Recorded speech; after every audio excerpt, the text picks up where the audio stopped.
Hello' friends, কি খবৰ? আজিৰ ভিডিঅ'টো মই দুপৰীয়াৰ পৰা আৰম্ভ কৰিছোঁ। বাপেকৰ পৰা মিঠাই খুজি আছে। সদায় অফিচৰ পৰা আহিলে মিঠাই লৈ আহে। আজি নানিলে বাপেকে। ছাৰে অফিচৰ পৰা আছিলে, গাহৰি মাংস লৈ আহিছে। এতিয়া গাহৰি মাংস বনাম। বনাই কৰি খাই এতিয়া আকৌ পথাৰলৈ যাব লাগিব। এয়া ৰেডি। এতিয়া খাওঁ আৰু পথাৰলৈ বুলি ওলাওঁৱে আৰু।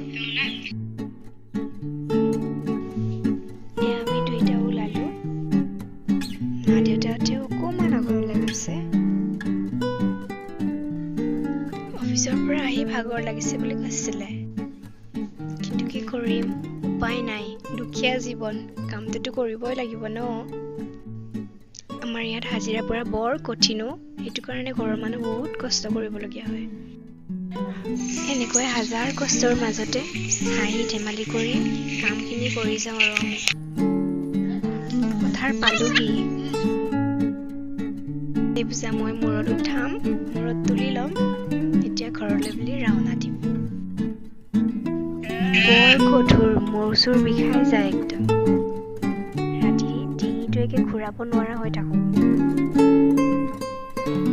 হাঁহি ভাল পাওঁ, সেইটো কাৰণে সদায় হাঁহিয়ে থাকোঁ, হাজাৰ কষ্ট হ'লেও। এতিয়া কোনোবাই ক'ব বিয়া হোৱা সেন্দুৰ লোৱা নাই। লৈছোঁ মই, চাই ল'গে।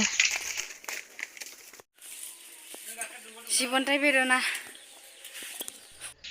ধান কঢ়িয়াই থাকোঁতে আমাৰ আলহী আহিছে, মানে আমাৰ শাশু মাৰ ভণ্টিৰ হাজবেণ্ড হয়, মানে শাশু দেউতা হয় মোৰ।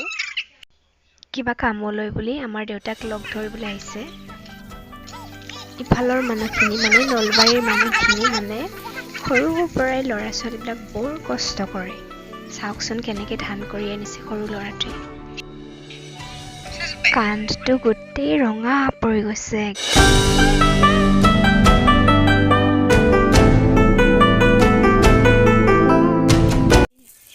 এয়া বতা চৰাইৰ বাঁহটো, সেইদিনাখন যে মই আপোনালোকক দেখুৱাইছিলোঁ ধান কাটিবলৈ অহা দিনাখন। খাবলৈ বুলি কিবা খুজি আছে। মই আকৌ ধান গুটি দুটামান দিম বুলি ভাবিছিলোঁ, কিন্তু কোমলীয়া হৈছে। খাই পিনি ক'ৰবাত মৰিলে আকৌ কি হ'ব? মাকজনী মাজে মাজে আহে, খাদ্য খুৱাই আৰু যায়গৈ। বেলি ডুবিল, এন্ধাৰ হ'বৰ হ'ল আৰু। ৰঙা পৰি গ'ল, চাওকচোন। ধান কঢ়িয়াই কঢ়িয়াই ৰাতি ৮ বাজিছেগৈ। আজি এইখিনিতে থৈছোঁ। এয়া আমাৰ আলহী, ৰাতিৰ সাজ খাই যাওক বুলি লোকেল চৰাই, তাৰপিছত আলু দি জোল বনাইছোঁ, কন্দুৰি আৰু আলু ফ্ৰাই কৰিছোঁ। এয়া মামা দেউতা হয়, মাজৰটো সৰু দেউতা আৰু এইফালে শাশু দেউতা। আজিৰ ভিডিঅ'টো এইখিনিতে থলোঁ। Bye bye friends.